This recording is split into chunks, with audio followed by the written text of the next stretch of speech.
Frida Kahlo nació en Coyoacán, en la Ciudad de México, el 6 de julio de 1907. Hija de Matilde Calderón y González, una mestiza mexicana, y de Guillermo Kahlo, un fotógrafo de origen centroeuropeo. Su infancia transcurrió en un suburbio de México durante los años de la Revolución de Emiliano Zapata y Pancho Villa. La revolución que se genera en México primero, la revolución armada de los primeros años, en ese México convulsionado del 1900, está muy vinculado a lo que después van a relatar a nivel artístico los muralistas mexicanos. Estamos hablando de Siqueiros, de Orozco y de Rivera, que no me lo puedo olvidar. Esto fue algo así como una especie del inicio del arte político, del arte social en Latinoamérica, y que va a tener, digamos, distintas consecuencias en cada uno de los países de la región. Ella tuvo el mérito de poder cultivar, de poder llevar adelante una forma de arte que difería en mucho de ese gran arte épico que fue el muralismo mexicano. La forma de manifestarse de Frida fue una forma muchísimo más íntima, donde lo subjetivo estaba mucho más puesto en juego que aquello que era objetivo, épico, histórico. Era aquello del muralismo, o sea, casi se diría que Frida opta por la posición opuesta. No solo se anticipa a su época haciendo una pintura autobiográfica, sino que también es una pintora que se toma dos libertades que me parecen muy importantes.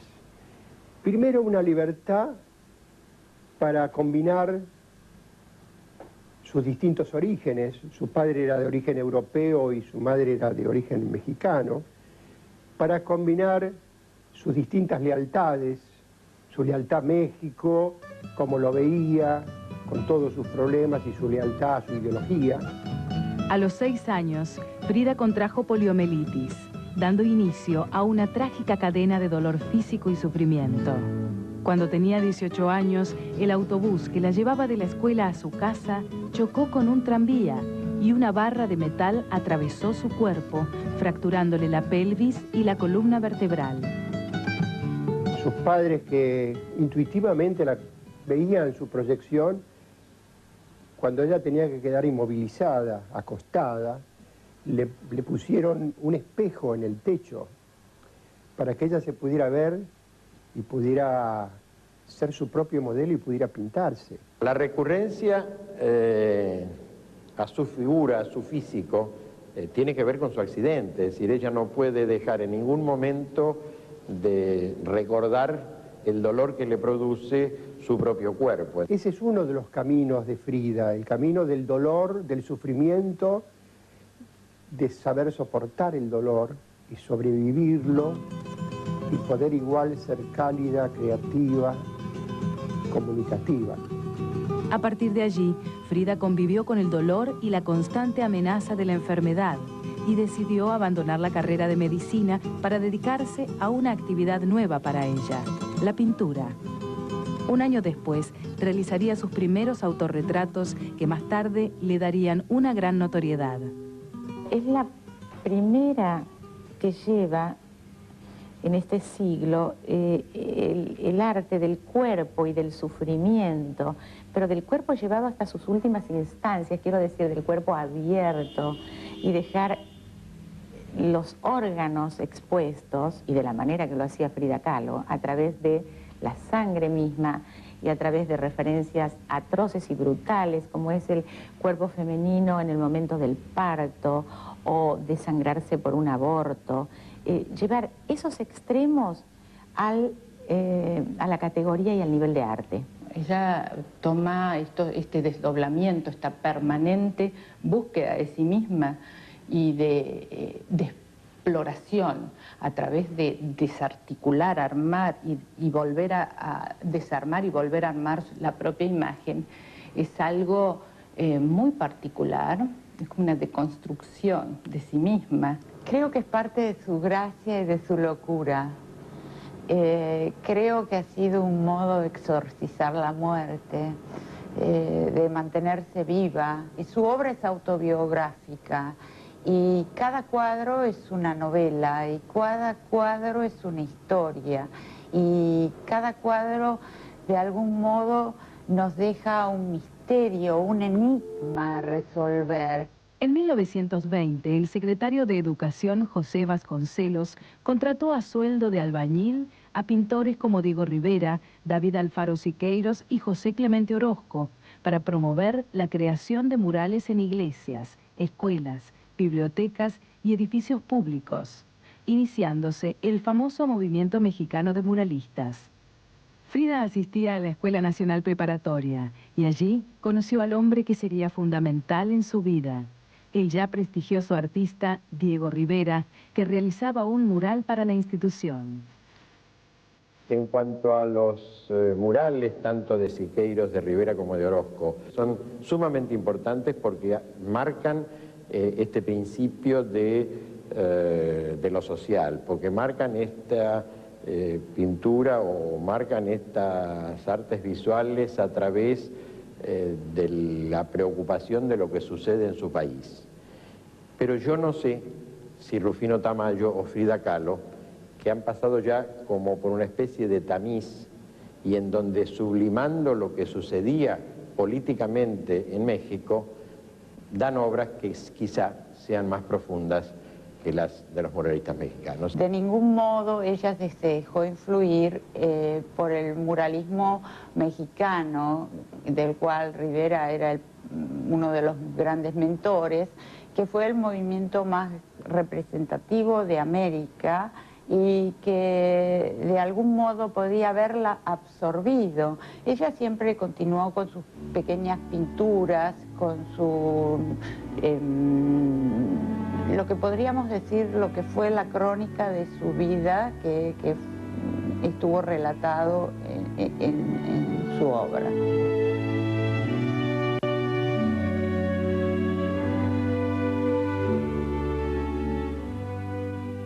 En 1929, Frida Kahlo se convirtió en la esposa de Diego Rivera y la casa de ambos se transformó en la meca mexicana de los intelectuales de todo el mundo. El matrimonio captó rápidamente la atención del público. Todos estaban al tanto de las peleas, reconciliaciones, aventuras y romances de Frida y de Diego. Dotada de una gran sensualidad y ante la furia de su esposo, Frida cautivaba a los hombres que la rodeaban y hasta se permitió seducir a más de una mujer.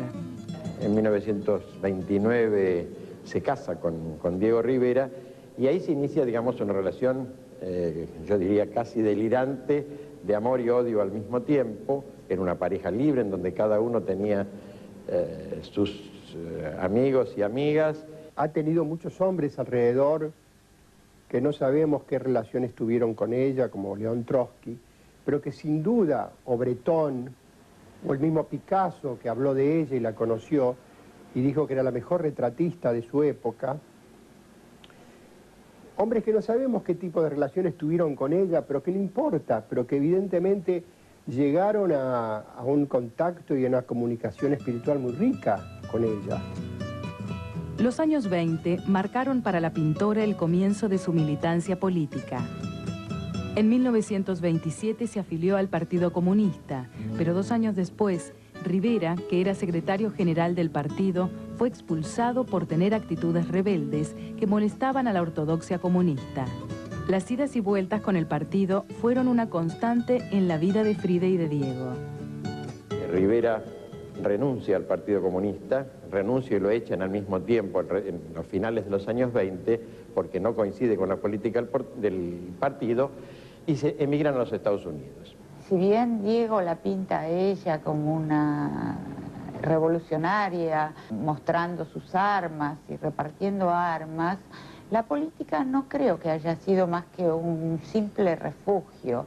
Incluso ella, cuando fue amante de Trotsky y le dedicó uno de sus autorretratos, es una pintura de una señora de la colonia, vestida con su traje colonial, pero no es una pintura con contenido político. Siendo una persona comprometida con una utopía, con un cambio de la realidad, su pintura es una libertad como no sucedía con otras personas que estaban en el mismo compromiso que ella. Ella, creo que eso es lo que la hace grande, tiene una pintura diferente. Su compromiso es con la vida en la pintura. En 1930, la pareja abandonó el país para permanecer en Estados Unidos durante 3 años. Los norteamericanos estaban tan fascinados con el arte del muralista que nadie parecía prestarle demasiada atención al hecho de que Rivera era un comunista declarado y sus murales estaban llenos de hoces, martillos y estrellas rojas. Muy volcado a reproducir la historia mexicana en sus grandes y enormes murales, muchas veces con la contradicción que ahora se le señala. Era un hombre muy fuerte del Partido Comunista en México y sin embargo sus pinturas estaban dentro de los palacios de gobierno o en las grandes empresas del capital que a su vez combatía. En ese sentido Frida creo que era más derecha y más honesta y más consecuente con lo que ella sentía, con las ideas revolucionarias que ella sustentaba. A fines de 1933, la pareja de artistas regresó a México y poco después se separaron cuando Frida descubrió que su marido la había engañado con su hermana Cristina. El enojo no duró demasiado. 1 año después, volvió con Diego, su gran amor. Ella tuvo una relación muy tempestuosa con él, pero los dos se quisieron muchísimo. Y acá tenemos como prueba sus cuadros, cómo se pintaron mutuamente, cada uno en su estilo, y cómo los dos reconocieron que se necesitaban, y cómo la mirada del otro era importante para el trabajo creativo del otro. Si Diego Rivera influye en algo en su vida es en el carácter de la pasión que llevan adelante y que ella como pone todo en sus telas, él influye en ese sentido. La figura de Diego está permanentemente en la obra de ella como contención, como metáfora. Influyó más en su vida que en su obra. El dolor que le provocó Diego Rivera, la locura y obsesión de ese amor que ella tuvo con Diego Rivera y que se manifiesta a través de toda su obra, creo que fue lo que realmente movilizó y le dio mucho carácter a la obra de Frida, la cargó de sentimientos. La relación que ella sostenía con Diego era ya una cuestión existencial, amorosa, obsesiva. En sus escritos, a cada momento dice, es mi hijo, es mi padre, es mi hermano, es mi marido, es mi amante. Diego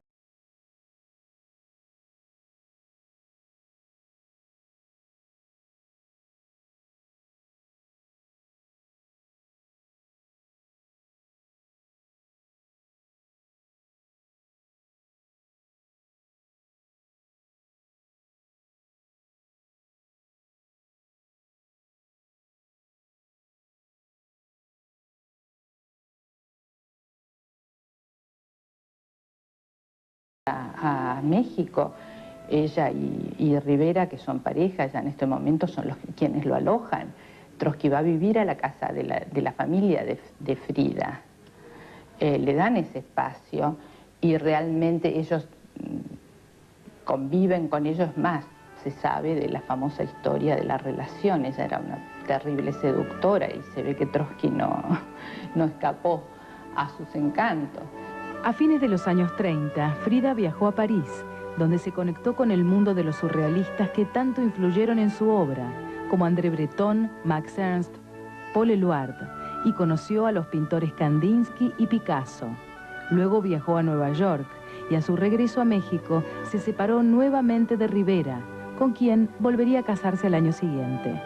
hacía un surrealismo muy intuitivo antes de conocer las obras de los surrealistas. Viajó a París invitada por Breton y tuvo actitudes despectivas con el surrealismo. Ella fue admirada, viajó con sus vestidos, esas puntillas y esas enaguas y esos vestidos folclóricos, deslumbró a todo el mundo. Acogieron con tanto entusiasmo la obra de Frida porque es una obra que toma distancia de lo racional y que dejó librada a la imaginación y a todo un mundo de lo no real una cantidad de elementos, libró al inconsciente de un modo que no lo habían hecho otros. Es una cultura de lo surreal que vinculada al surrealismo, vinculada a lo onírico, pero que es absolutamente mexicana.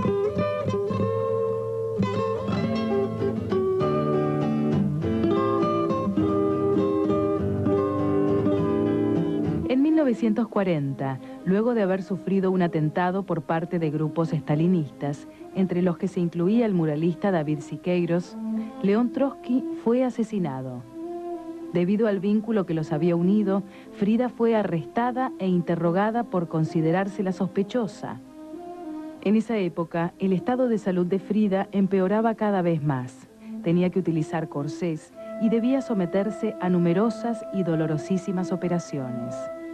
Los tormentos físicos que ella padeció y los tormentos morales están muy presentes en su obra.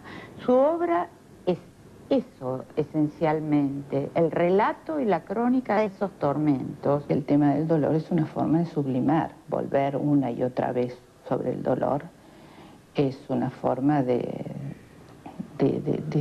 sacarlo fuera, de sacarlo, de convertirlo en algo, hacer con el dolor algo positivo, y de hecho lo hizo.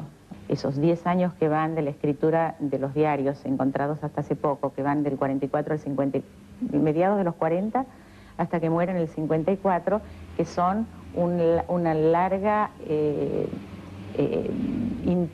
largo intento de explicación de este dolor extremo. Tiene una escritura fragmentada, bellísima, poética, muy poco cronológica y igual que sus cuadros.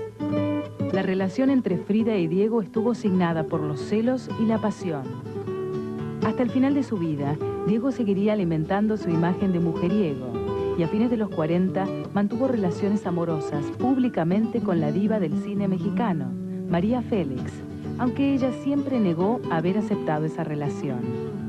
Ella fue una amante de Diego Rivera y en algún momento las revistas de chismes dijeron que se iban a casar, que Diego iba a dejarla a Frida y se iba a casar con María Félix. Es que Diego Rivera la deja finalmente a María Félix para quedarse con ella. Los cuadros de Frida Kahlo mezclaban distintas tradiciones y estilos, dando como resultado una obra original y única dentro del arte latinoamericano. Ella mencionó la influencia de El Bosco siempre, precisamente esos artistas que como ella pintaban, no sé, todo lo siniestro de la cotidianidad, ¿no? La cotidianidad en todas sus expresiones y celebraciones más evidentes y más comunes y por eso mismo muy alegres, pero siempre al costado de su franja más siniestra, más terrorífica. Y eso es lo que ella tomaba de un Bruegel o del Bosco. Pero también mucho de la cultura mexicana en todas sus expresiones, ¿no? O sea, hay mucho de Buñuel allí. Esas réplicas irónicas de Buñuel a la parte más ñoña y tradicional de la Iglesia Católica, uno lo puede ver en ella haciendo convivir en sus cuadros a tantas vírgenes y santos, y con Marx y con Lenin y Stalin, ¿no? Esa forma sardónica de referirse. Los trajes de Frida eran siempre coloridos y sobrecargados, y eran una parte esencial de la personalidad de la pintora. Con ellos, al igual que con sus cuadros, reafirmaba su compromiso con la cultura indígena mexicana. casi notorio que ella era terriblemente narcisa. Ella se producía muchísimo y se identificaba, ella producía identificaciones muy simbólicas con las figuras de su tierra, las tehuanas. Ella siempre se vestía de traje de tehuana, recuperaba las joyas propias de su cultura, y además producía síntesis de su cultura, de la herencia. En las dos Fridas hay una Frida que es tehuana y la otra que es europea. Tenía digamos, una particularidad, sensibilidad para mostrar el arte popular de México, que a su vez es tan riquísimo. Todo eso que en México es puro arte, desde los utensilios de la cocina, hasta, no sé, los altarcitos barrocos con que en cada casa se celebra el Día de Muertos. Tanto Frida como Diego coleccionaban exvotos, que son unas pequeñas chapitas que se pintan con imágenes y que son ofrendadas en determinado momento a un santo, a una virgen, y son el motivo de una cantidad de objetos del arte popular. Frida es México, y la pintura de Frida es México. Son los retablos, es la muerte, es la fascinación por la muerte, es la pasión, es la locura y el delirio. Frida es México. Lo bueno y lo malo de México está en Frida. Frida Kahlo murió el 13 de julio de 1954.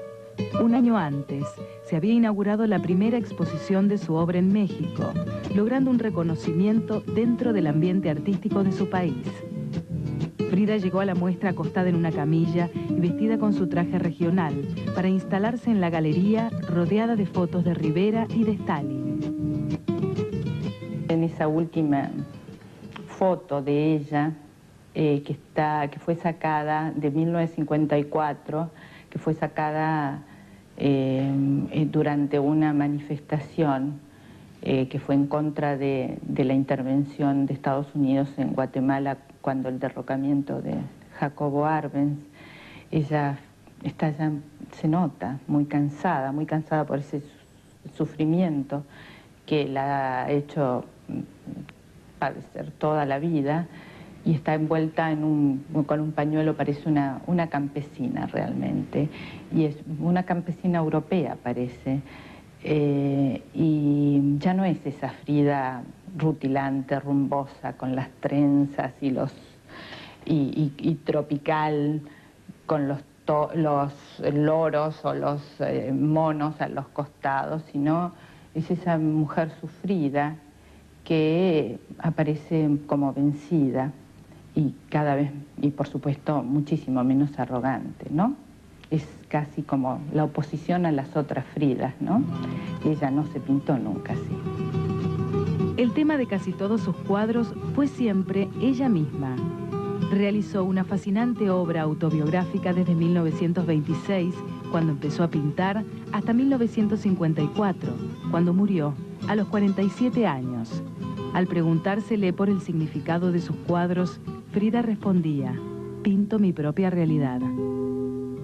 Sigue siendo única en su manera absolutamente única de autorretratarse con su cuerpo fragmentado, su cuerpo deshecho y su cuerpo estallado. Ella muestra emociones que son eternas para el hombre, que no van a pasar de moda jamás. Cuando uno ve esos corazones palpitantes, desgarrados, rotos que ella pintaba, no puede hacer más que emocionarse nuevamente, y no puede hacer más que encontrarle nuevos sentidos y nuevos contenidos a su obra. Por eso creo que la obra de Frida persiste, perdura y que va a perdurar el tiempo.